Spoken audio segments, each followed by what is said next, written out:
Hello everyone, स्वागत है आपका अपने यूट्यूब चैनल एग्जाम बूस्टर पर। फ्रेंड्स, आज की इस वीडियो में हम लोग रैपिड रिवीजन के अंतर्गत हाइट एंड डिस्टेंस चैप्टर को कंप्लीट करने वाले हैं। अगर अभी तक आप लोग मेरे इस चैनल को सब्सक्राइब नहीं किए तो प्लीज़ चैनल को सब्सक्राइब कर लीजिएगा। और अगर आप पीडीएफ प्राप्त करना चाहते हैं तो इसके लिए हमारे टेलीग्राम चैनल को ज्वाइन कर लीजिएगा, जिसका लिंक हम डिस्क्रिप्शन बॉक्स में दे देते हैं। तो चलिए बिना किसी टाइम को वेस्ट किए हम देखते हैं। सबसे पहले हम समझ लेते हैं कि अपना एंगल ऑफ एलिवेशन और एंगल ऑफ डिप्रेशन क्या होता है। जब कोई वस्तु समतल से ऊपर की साइड कहीं रखी है तो ऑब्जर्वर जब उस वस्तु को देखेगा तो वहाँ पे जो समतल के साथ जो कोण बनेगा वो एंगल ऑफ एलिवेशन या उन्नयन कोण कहलाएगा। इसी तरह अगर कोई ऑब्जर्वर है ऊंचाई पर है और जो वस्तु वो देख रहा है वो नीचे साइड है तो वहाँ पे जो समतल के साथ कोण बनेगा वो एंगल ऑफ डिप्रेशन कहलाएगा, अवनमन कोण कहलाएगा। अब यहाँ पे कुछ इंपॉर्टेंट पॉइंट्स नोट कीजिएगा। जो पहला वाला है सबसे इम्पॉर्टेंट है, इसको तो आप अपने दिमाग में बैठा लीजिएगा। कहीं भी एक कोई राइट एंगल ट्रायंगल है तो 30 अंश के सामने जो होता है उसका जो वैल्यू होगा वो 1 यूनिट होगा। 60 के सामने √3 तो 90 के सामने 2 होगा। और इसको देखते टाइम आप अपने दिमाग में थोड़ा सा पाइथागोरस प्रमेय को भी ध्यान दीजिएगा, इससे आप आसानी से हर एक चीज़ कनेक्ट कर पाएंगे। अगर यहाँ पे 1 है, 30 के सामने 1 है, 60 के सामने √3 है तो 90 के सामने 2 होगा। कैसे?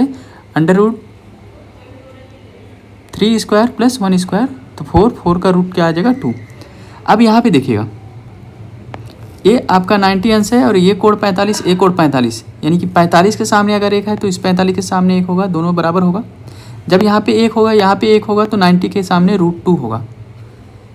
अब हम तीसरा कंडीशन देखते हैं, ध्यान से समझिएगा। सबसे पहले हम बड़े वाले ट्रायंगल को लेंगे। बड़े वाले ट्रायंगल को जब हम आप लेते हैं तो यहाँ पे देखेंगे 30 के सामने यहाँ पे 1 है, ठीक है। अगर 30 के सामने 1 है तो यहाँ पे 60 बनेगा, तो इस 60 के सामने क्या मिलेगा आपको? √3, ये पूरा √3 मिलेगा। आया समझ में? अब अगर यहाँ पे 45 अंश है तो 45 अंश के सामने 1 है तो यहाँ पे भी 45 बनेगा, तो 45 के सामने 1 होगा। जब पूरा √3 है तो √3 में से 1 घटाओगे तो आपको यहाँ से लेके यहाँ तक की दूरी √3 - 1 मिल जाएगी। चौथा आप देखेंगे, सबसे छोटे वाले को देखिएगा पहले, 60 अंश वाले को। जब 60 अंश वाले को आप देखते हैं तो 60 के सामने आप देखेंगे यहाँ पे √3 है तो यहाँ पे बनेगा 30। इस 30 के सामने क्या होगा? 1 होगा, ठीक है। 30 के सामने क्या होगा? 1 होगा। अब आप 30 अंश का देखेंगे, जब 30 अंश के सामने √3 दिया है तो यानी कि 1 की वैल्यू अगर √3 दिया है, टोटल 60 बनेगा। 60 के सामने √3 होता है, पहले से आप देखेंगे। जब 60 के सामने √3 होता है, अगर 1 का वैल्यू √3 है तो √3 का वैल्यू 3 आएगा, इसलिए यहाँ पे टोटल कितना आया? 3 आया। जब ये पूरा 3 है, 1 है तो ये आपका 2 हो जाएगा। फिर ध्यान से समझिएगा, या आप इस तरह से समझ सकते हैं कि जो 60 होता है, 60 के सामने आपका 3 मिलेगा और जो 30 होता है उसके सामने आपको क्या मिलेगा? 1 मिलेगा। तो 60 के सामने आपको क्या मिल रहा है? 3 मिल रहा है। अब यहाँ पे 30 है, यहाँ से यहाँ तक 30 के सामने 1 है तो ये जो बचेगा ये आपका 2 होगा। 5वें नंबर में क्या है? फिर से वही है 60 45 का। तो इसमें क्या होता है, सबसे पहले आप इस वाले को देखिएगा, 60 अंश वाले को, इस वाले ट्रायंगल को। 60 के सामने √3 है तो यहाँ पे 30 बनेगा, 30 के सामने 1 होगा जो कि है। अब यहाँ पे 45 देखेंगे, 45 के सामने √3 है तो यहाँ पे भी टोटल 45 बनेगा। 45 के सामने √3 है, अगर ये √3 ये A1 है तो यहाँ से यहाँ तक की दूरी √3 - 1 होगी। इस तरह से आप कनेक्ट करके हर एक डिस्टेंस, हर एक चीज़ आप निकाल सकते हैं। 6 नंबर देखिएगा, 6 नंबर इंपॉर्टेंट है, ध्यान से समझिएगा। अगर ए कोण थीटा है और ए वाला जो है इसके 2 गुना है, यानी कि ये अगर थीटा है तो एक 2 थीटा है, उस केस में जो ए दूरी होगी और ए दूरी होगी, AD और DC ये दोनों आपस में बराबर होगी। कौन कौन सी? DC और AD, ये वाली, ये दोनों आपस में बराबरी होगी। कब होगी? जब ये थीटा होगा और ये इसका दुगुना होगा, 2 थीटा। आया समझ में? जैसे अब यहाँ पे आप देखिएगा 7 नंबर में ये आपका 15 अंश दिया है और ये आपका 30 अंश दिया है। आप देख रहे हैं इसका दुगुना है, बिल्कुल है, यानी कि जो इसकी लंबाई होगी वही इसकी लंबाई होगी। अब कैसे इसको निकालेंगे? ध्यान से समझिएगा।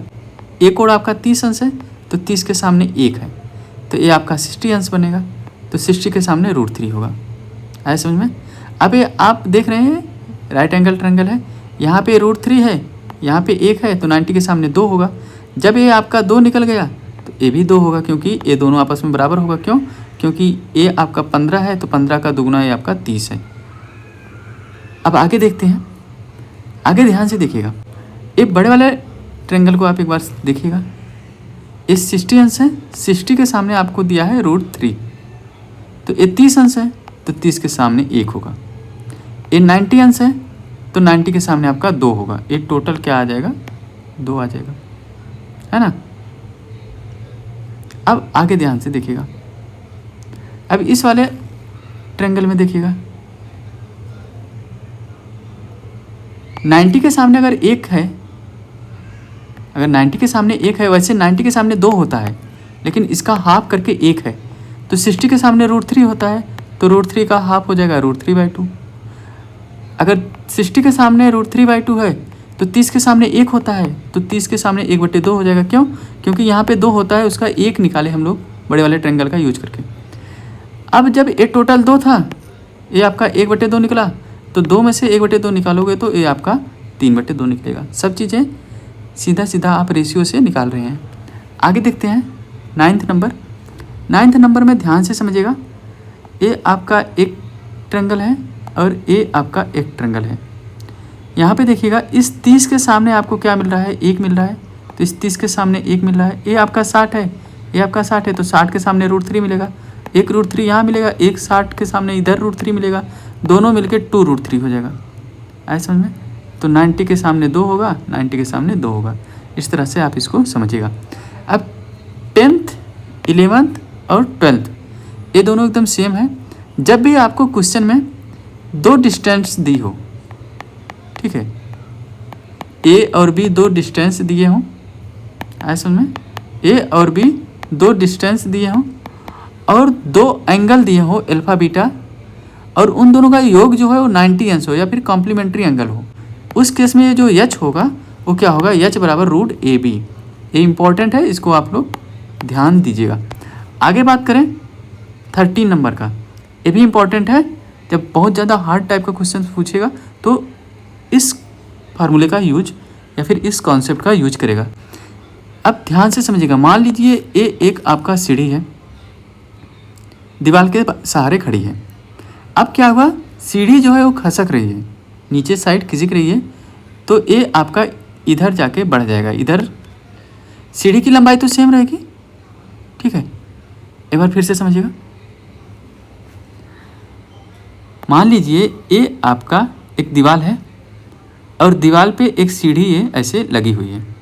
अब क्या हुआ कि सीढ़ी जो है वो खिसक रही है, इधर खिसकेगी तो ऊपर से नीचे आएगी, यहाँ पे खिसक के हो गई।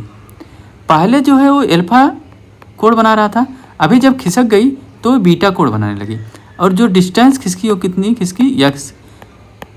धरातल पर जो डिस्टेंस खिसकी वो x खिसकी, और जो दीवार पे डिस्टेंस नीचे खिसकी वो y खिसकी। तो यहाँ पे x और y में जो रिलेशन होता है वो होता है x बराबर y tan alpha plus beta by 2। x बराबर y tan alpha plus beta by 2। 14 number देखिएगा ध्यान से। ये आपका h हाइट है, ठीक है। यहाँ पे 13 एंगल से कोई चीज़ जा रही है। जैसे ही d दूरी तय की, वहाँ से उसने अपना एंगल चेंज कर लिया, 60 अंश कर लिया, ठीक है। तो उस केस में जो ये d होगा, डिस्टेंस होगा, और जो हाइट होगा उसमें क्या रिलेशन होगा वो आप इस फार्मूले के थ्रू समझ सकते हैं। तो जो h बराबर होगा वो d/2 ब्रैकेट में √3 + 1 d/2 ब्रैकेट में √3 + 1 होगा, ठीक है। ये 30 एंगल, ए एंगल 30 डिग्री होगा, ए एंगल पूरा 45 डिग्री होगा, और यहाँ पे जो होगा वो 60 डिग्री होगा। इस चीज़ को आप यहाँ पे ध्यान दीजिएगा। उस केस में h बराबर होगा d/2 √3 + 1। नेक्स्ट है आपका 15 नंबर। सबसे पहले आप ध्यान दीजिएगा, जब आपका कोई मीनार होता है उस केस में जो एंगल बनता है उसको आप इस तरह से थीटा दिखाते हैं। अगर मीनार की जगह मान लीजिए कोई गोला है या फिर कोई बैलून है, तो उस केस में जब आप देखेंगे तो उसका एंगल आप इस तरह से ही तो देखेंगे, तो ये कुछ एंगल बनेगा। तो यहाँ पे ध्यान से समझिएगा, मान लीजिए ए एक राउंड बैलून है, मान लीजिए ए एक राउंड बैलून है जिसका रेडियस जो है वो आर है, ठीक है, और इसका जो एंगल है टोटल ए कितना है, अल्फा है, आया समझ में। और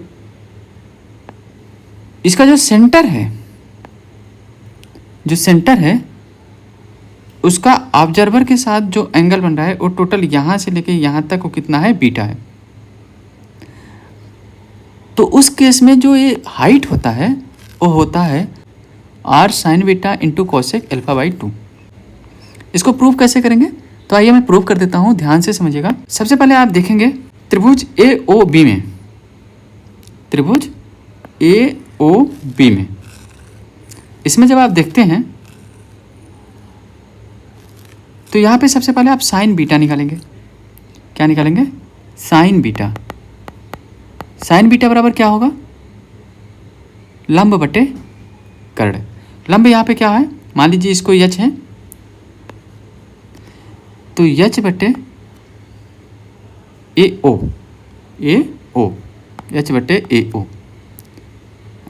तो साइन बीटा बराबर क्या हुआ, यच बटे ए ओ। अब यच बराबर क्या हो जाएगा, यच बराबर क्या हो जाएगा, sine beta, sine beta, sine beta into A O. अब आप त्रिभुज ए ओ डी में देखिएगा, ए ओ डी में, कौन से त्रिभुज में, त्रिभुज ए ओ डी में। सबसे पहले तो ये दोनों जो ट्रेंगल होगा ए ओ डी और ए ओ सी, ये दोनों कॉन्ग्रुएंट होंगे। इसको प्रूफ नहीं करना है, आप लोग समझिएगा, कॉन्ग्रुएंट होंगे। तो उस केस में ए अल्फा बाई 2 हो जाएगा, ए अल्फा बाई 2 हो जाएगा, और ये आर तो है ही, ये भी आर है। तो जब त्रिभुज ए ओ डी में आप देखेंगे तो उसमें कॉसेक अल्फा बाई 2 क्या हो जाएगा, कॉसेक अल्फा बाई 2 क्या मिलेगा आपको, ए ओ बटे आर, ए ओ बटे आर। तो यहाँ से आपको क्या मिल जाएगा, ए ओ बराबर R into cosec, cosec alpha by 2।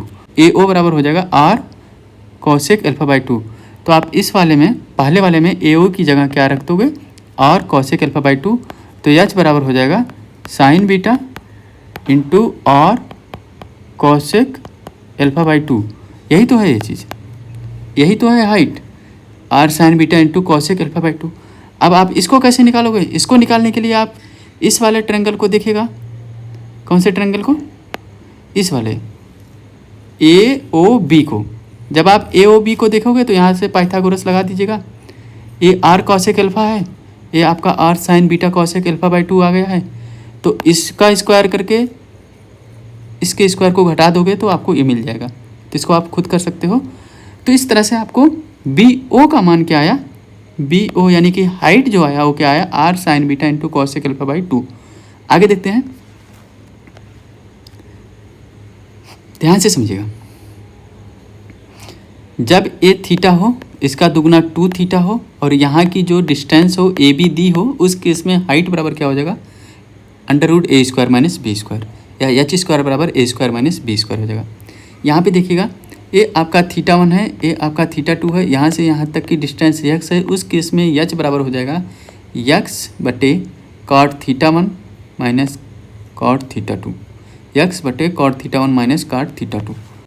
ये आपके दो सेम हाइट की कोई मीनार है मान लीजिए, और उसके बीच से एक थीटा 1 का एंगल बन रहा है और एक थीटा 2 का एंगल बन रहा है, और दोनों मीनार के जो बीच की दूरी है वो अगर ए दी हुई है तो उस केस में जो हाइट होगी मीनार की, एच बराबर हो जाएगा ए बटे cot theta 1 plus cot theta 2। Same इसके लिए भी एच बराबर A upon cot theta 1 plus cot theta 2। Next A एक एच वन हाइट की मीनार है, दूसरी H2 हाइट की मीनार है। जब इन दोनों को एक दूसरे के बेस से मिलाया जाएगा तो जो उसका इंटरसेक्शन यक्स होगा उसकी ऊंचाई क्या होगी, 1/x बराबर 1/h1 प्लस 1/h2। तो बस इतना ही है, आपका जो हाइट एंड डिस्टेंस के जितने भी फार्मूले थे वो सब हम लोग देख लिए, समझ लिए। उम्मीद करता हूँ आपको ये वीडियो अच्छी लगी होगी। अगर अच्छी लगी है तो वीडियो को लाइक कीजिएगा, शेयर कीजिएगा। चैनल पर पहली बार आए तो प्लीज़ चैनल को सब्सक्राइब कीजिएगा। मिलते हैं नेक्स्ट किसी वीडियो में, तब तक के लिए bye, take care, thanks for watching.